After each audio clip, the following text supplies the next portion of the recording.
तो हमारे सामने त्रिकोणमिति के 8.2 का पहला क्वेश्चन, पहले में दो ऑप्शन पे दो क्वेश्चन दिया गया है, पहले वाले में ही दो क्वेश्चन है। तो इन दोनों क्वेश्चनों को हमारे सामने स्क्रीन पर रखा गया है। आइए हम उसको देखते हैं कि कैसे इसको सॉल्व करें। जब हम इतनी आसानी से, इतने ईजी तरीके से, जब इतनी आसानी से और इतनी ईजी तरीके से त्रिकोणमितीय अनुपात निकालना जान गए हैं, त्रिकोणमितीय अनुपात निकालना सीख गए हैं, तो अब टेंशन क्या है इस चैप्टर में? कोई टेंशन नहीं है, बस थोड़ा सा ध्यान दीजिए और आराम से ये लग जाएगा। हमने इसमें क्या बताया है कि जो साइन 60 अंश का मान होगा वह कास 30 अंश का मान होगा। क्या हमने बताया है कि जवन साइन 60 अंश का मान होगा वो कास 30 अंश का मान होगा है, क्योंकि जगह अपना क्या करते हैं लोग, चेंज कर देते हैं। तो जो साइन 60 अंश का मान है ये आता है कड़ी में 3/2। तो यह मनवा जब जगह चेंज होगा तो यह मनवा कास 30 अंश के पास चला जाएगा। तो ये हो जाएगा कितना, कड़ी में 3/2। ये दोनों आपस में कुछ नहीं है, दोनों के बीच में कोई चिन्ह नहीं है, इसलिए बीच में हम गुणा का चिन्ह डाल देंगे। किसी भी दो अंकों के बीच में कोई चिन्ह नहीं है तो इसका मतलब है कि वो दोनों के बीच में गुणा का चिन्ह डाल देंगे। उसके बाद से ये बीच में प्लस है तो हमने प्लस का चिन्ह डाल दिया। साइन 30 अंश का मान होता है अगर 1/2, तो जो साइन 30 अंश का मान होगा वही मान का 60 अंश का होगा। तो ये हो जाएगा, इन दोनों के बीच में कोनो चिन्ह नहीं है तो गुणा का चिन्ह डाल देंगे। अब का 60 अंश का मान कितना हो जाएगा, 1/2। अब इसको आगे हम सॉल्व करते हैं, देखते हैं। देखिए गुणा करने, ये भिन्न वाला तो दिख रहा है कि भिन्न है, भिन्न का एक क्वेश्चन तो दिख रहा है, दोनों भिन्न के रूप में चेंज हो गया। लेकिन भिन्न के रूप में अगर चेंज हो गया और दो अंकों के बीच में अगर गुणा का चिन्ह दिख रहा है तो हम क्या करते हैं कि ऊपर वाली दोनों संख्याओं को आपस में गुणा कर देते हैं और नीचे वाली दोनों संख्याओं को हम एक साथ गुणा कर लेते हैं। तो ये जो ऊपर वाली दोनों संख्याएं 3 और 3 हैं और नीचे वाली जो दोनों संख्याएं 2 हैं, तो जब कौड़ी में 3 और कौड़ी में 3 का हम आपस में गुणा करेंगे, कौड़ी में 3 गुणे कौड़ी में 3 हो जाएगा और 2 दूनी कितना हो जाएगा 4 प्लस 1 एकम 1 और 2 दूनी 4, 1/4 हो जाएगा। और जब 2 बार कौड़ी में 3 दिख रहा है तो जब आपस में गुणा होगा तो दोनों इसके एक के पास से कड़ी हट जाएगा और दोनों एक साथ चले जाएंगे। 2 गो कड़ी में 3 और जब 2 गो कड़ी तो 2 गो 3 कड़ी में 2 गो 3 हो जाएगा, उसमें से 1 गो 3 बाहर निकल आएगा और नीचे में 4 है तो 4 लिख लेंगे और 1 ऊपर है इसमें तो 1 और नीचे 4 है तो 4 लिख लेंगे। अब एक बात बताइए, ये हो गया भिन्न वाला प्लस और माइनस वाला। तो जब प्लस और माइनस में आता है भिन्न में कोई क्वेश्चन तो क्या करते हैं, तिर्यक गुणा करते हैं। लेकिन क्या करते हैं, देखते हैं पहले हर को, अगर हर समान है तो हर अगर समान है तो जो अंक रहता है उसमें से एक यहाँ पे लिख लेते हैं और ऊपर वाले दो अंकों को 3 + 1 बराबर कितना हो गया 4। तो इन दोनों को हमने क्या किया, आपस में जोड़ लिया और दोनों को काटने का मतलब ये है कि 4 से 4 में भाग करे हैं तो 4 एकम 4 एक बार गया है। तो इसका मान कितना आया हमारे पास कि 1। ये हमारा आंसर है। कैसे देखिए किसका आंसर है, ये साइन 60 अंश कास 30 अंश प्लस साइन 30 अंश और कास 60 अंश का मान कितना आएगा 1, ये इसका आंसर है।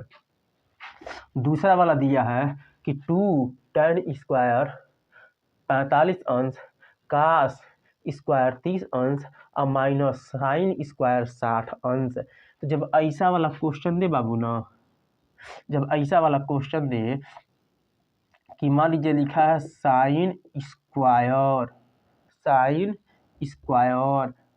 अंश, तो हमको स्क्वायर में मान नहीं ना पता है, हमको सिर्फ साइन 30 अंश का मानना पता है। हमको घबराने की ज़रूरत नहीं है। वो ये कह रहा है कि साइन 30 अंश का मान निकाल के उसी पे स्क्वायर डाल दीजिए। जैसे कि मान लीजिए साइन 30 अंश का मान होता है 1/2, तो हम साइन 30 अंश का ही मान लिखेंगे और उसी पे हम 2 की घात डाल देंगे, तो यही सही है, गलत नहीं होगा। तो हम सिर्फ जो अंक दिए हैं या जिन का मान हमको निकालना है, जिन त्रिकोणमितीय अनुपातों का हमको मान निकालना है, अब स्क्वायर में मान नहीं पता है तो कोई बात नहीं है भाई, कम से कम 45 अंश का मान पता है ना, और काश 30 अंश का मान पता है ना, और साइन 60 अंश का मान पता है ना, बस उतना ही काफ़ी है। ये तो स्क्वायर है तो स्क्वायर ऊपर से डाल देंगे, मान के ऊपर डाल देंगे, जो मान आएगा इसका उसके ऊपर हम स्क्वायर डाल देंगे, कोई टेंशन नहीं है। तो 2 है तो हमने 2 लिखा। 2 और tan के बीच में गुणा का चिन्ह डालेंगे, क्योंकि इन दोनों के बीच में कोनो चिन्ह नहीं है, इसलिए दोनों के बीच में गुणा का चिन्ह डाल देंगे। उसके बाद से tan 45 अंश का मान आता है 1। अब 1 के ऊपर क्या डाल देंगे, स्क्वायर, क्योंकि लिखा है tan स्क्वायर 45 अंश लिखा है, इसलिए tan 45 अंश का मान हमने 1 लिखा, और 1 के ऊपर हमने स्क्वायर डाल दिया, क्योंकि इसके ऊपर क्या है, स्क्वायर है। तो तीनों को ऊपर स्क्वायर है, तो जो जो मान निकल के आएगा तीनों में स्क्वायर डालते जाएंगे। अब tan 45 अंश का मान निकल के आ गया हमारे पास 1, और 1 पे हमने डाल दिया स्क्वायर। अब इसका काम खत्म, बढ़ते हैं हम आगे। अब आगे बढ़ते हैं, देखते हैं कि है प्लस, तो प्लस को हमने लिखा। काश 30 अंश का मान कितना आएगा, काश 30 अंश का मान आएगा कौड़ी में 3/2। साइन के रूप में किसके पास चला जाएगा, जब साइन में ईमान रहता तो किसके पास रहता, 60 के पास। काश के रूप में किसके पास है, 30 के पास। अब इसके ऊपर भी स्क्वायर है तो इसके ऊपर भी हमने स्क्वायर डाल दिया, माइनस है तो माइनस डाल दिया। फिर साइन 60 अंश का मान है कौड़ी में 3/2, और इसके ऊपर भी स्क्वायर हमको डाल देना है। अब इसको आगे जब हल करते हैं तो 2 है तो 2, चलिए अभी हम क्या करते हैं हल करने के लिए कि इन दोनों को आपस में गुणा नहीं कर सकते, क्योंकि स्क्वायर के रूप में है, हाई स्क्वायर के रूप में नहीं है। तो सबको सिंपल रूप में लिखते हैं, पहले क्या करेंगे, सबको पहले सिंपल फॉर्म में लिख लेते हैं। 2 है तो 2 लिख लेंगे, और 1 का गुणा अगर 1 में करेंगे तो आएगा 1 ही आएगा, ठीक ना।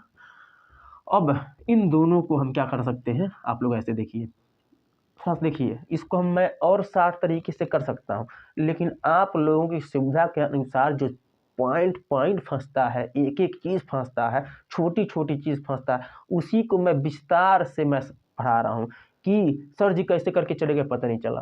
तो वैसे सर जी वाला बात मत रखिए, इसको आप लोग बारीकी से देखिए कि क्या कैसे कैसे क्या होता है। अब इसका मतलब ये है, कौड़ी में 3/2 का मतलब ये है, इस पे स्क्वायर है तो हम इसको ऐसे भी लिख सकते हैं, कौड़ी में 3 पे स्क्वायर अब बटे 2 पर स्क्वायर, ठीक ना। माइनस है तो माइनस, इसको हम ऐसे भी लिख सकते हैं, कौड़ी 3 पे स्क्वायर बटे 2 पर स्क्वायर। इसको ऐसे भी लिख सकते हैं और इसको ऐसे भी लिख सकते हैं, ठीक ना। तो 2 एक कम कितना हो जाएगा, 2। अभी ये सॉल्व नहीं हुआ है, ये दोनों एक सेम समान घात के हो गए, इसलिए दोनों का आपस में हमने गुणा कर लिया है। अब 3 कौड़ी में 3 का 2 बार, कौड़ी पे 3 के स्क्वायर का मतलब ये है कि कौड़ी में 3 को 2 बार लिखिए और आपस में गुणा कर दीजिए। तो जब कौड़ी में 3 को 2 बार लिखेंगे आपस में गुणा करेंगे तो इसमें से एगो 3 बाहर निकल जाएगा, और 2 का जब 2 बार गुणा करेंगे आपस में 2 बार, 3 जगह 4, माइनस है तो माइनस।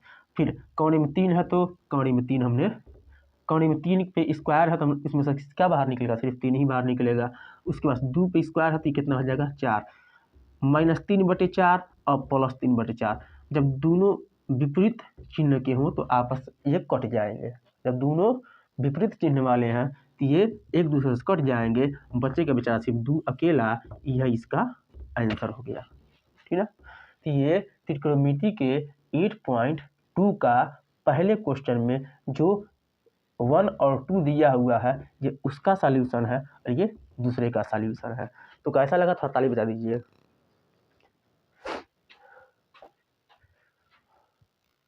अब देखिए इसी क्रम में 8.12 के पहले का ही 8.2 के पहले का पहला और दूसरे क्वेश्चन के बाद तीसरा और चौथा क्वेश्चन हम लोगों के सामने है। अब देखते हैं कि इसको हम कैसे और कितनी आसानी से सॉल्व कर सकते हैं। तो एक बात आइए, दिया है इससे 30 अंश नहीं उपरोक्त दिया है काश 45 अंश सेक 30 अंश प्लस कोसेक 30 अंश, और इसी को हमको सॉल्व करना है। तो हमको जब मान पता है, वैल्यू पता है तो क्या टेंशन है।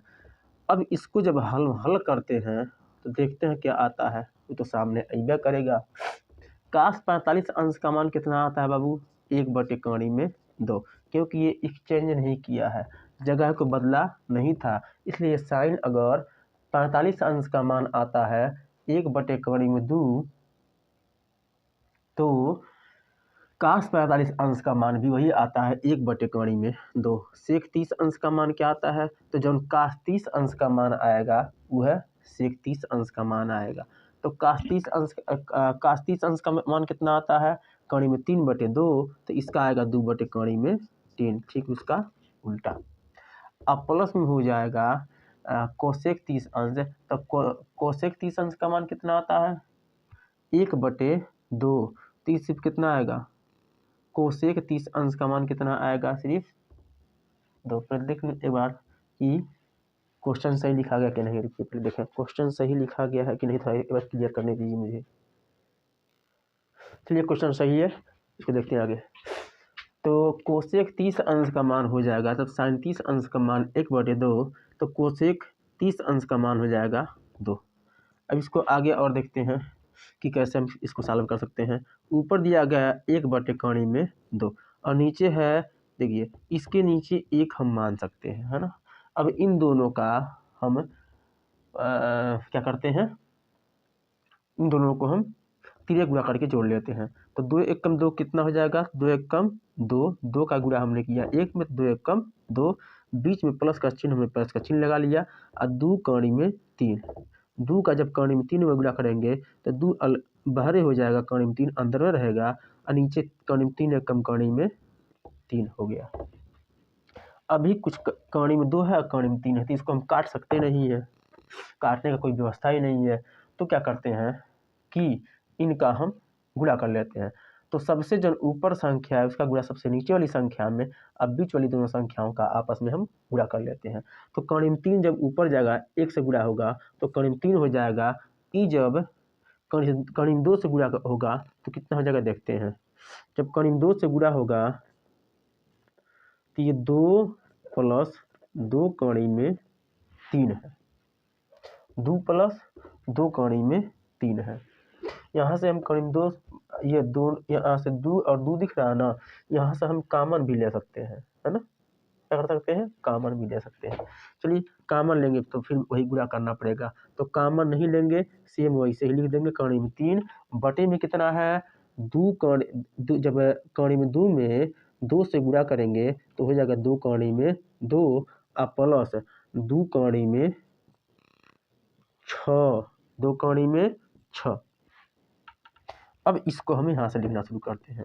यहाँ पे कौड़ी में 3 है तो कौड़ी में 3 लिख दिए, इसमें भी 2 और इसमें भी 2 कौड़ी से बाद, तो यहाँ से हम सेम ऐसे ही लिख दें, 2 कौड़ी में 2 + 2 कौड़ी में 6।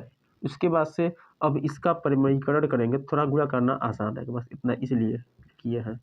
2 कौड़ी में 2 माइनस 2 कौड़ी में 6, यहाँ से हम अभी कामन ले लेंगे, और फिर 2 कौड़ी में 2 + 2 कौड़ी में 6 नीचे दिया हुआ है, और जब परिमरीकरण कर रहे हैं तो इसी अंग से नीचे भी कर देंगे, 2 कौड़ी में 2 माइनस 2 कौड़ी में 6।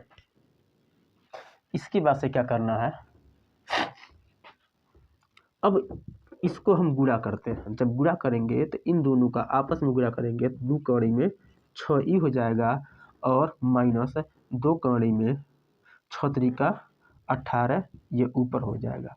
नीचे वाले में क्या करते हैं, देखिए ए + बी और ए - बी का मतलब ये होता है कि ए + बी और ए - बी का फार्मूला बन गया।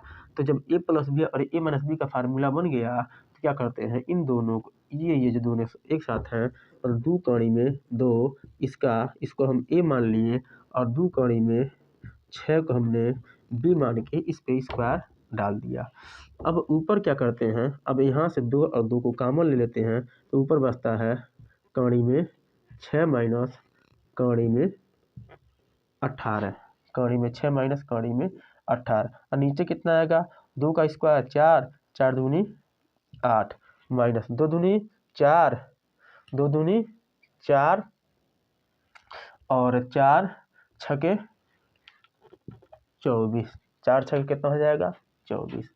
अब देखते हैं कितना आता है, 2 कौड़ी में 6 माइनस कौड़ी में 18 और बटे में कितना आएगा। जब 24 में से 8 जाएगा तो कितना बचेगा 16। चल हाँ ठीक है 16 बचेगा। आधुनी 16, आधुनी कितना हो गया 16। अब इसको इसकी जगह कितना बच गया 8 बच गया। कितना बचा, जैसे कि इसमें क्या है कि जब हमने 8 में से 24 को घटाया तो ये मान कितना मिला है हमको 16। और जब 2 से इसको काटा है तो ये कितना आ गया है 8। लेकिन जो 16 मनवा मिला है 24 जो है बड़ा अंक है, तो 24 के पहले माइनस है तो जो अंक मिलेगा हमको उसके पहले में भी क्या रहेगा माइनस रहेगा, ठीक ना। तो माइनस का 16 ये हो गया। तो जब माइनस का 16 हो गया ये, तो हम क्या करते हैं 3 माइनस 8 यहाँ पर रहेगा। तो जब ये आगे जाता है तो हम लिखते हैं कौड़ी में 6 माइनस कौड़ी में 18। तो कौड़ी में 6 और कौड़ी में 6 माइनस कौड़ी में अगर 18 लिखते हैं और बटे में लिखते हैं कितना 8, तो जो 8 बचा है इसके पहले में क्या लिखना पड़ेगा हमको माइनस लिखना पड़ेगा। तो जब माइनस लिखेंगे तो क्या होगा कि अब ये पूरा का पूरा मान जो है इसको हम यहाँ पे भी लिखे हैं या तो यह यहाँ पे भी मान सकते हैं। तो जब यहाँ पे ये अंक हो जाएगा तो हम क्या करेंगे कि अगर माइनस से दोनों में गुणा करते हैं तो ये हो जाएगा माइनस कौड़ी में 6 और प्लस में 3 कौड़ी में 2, हमने इसको तोड़ दिया ये हो गया। अब बटे में कितना हो जाएगा 8। उसके बाद से अब क्या होगा कि माइनस वाला अंक बाहर पीछे चला जाएगा और प्लस वाला पहले। तो 3 कौड़ी में 2 माइनस कौड़ी में 6 बटे कितना है 8।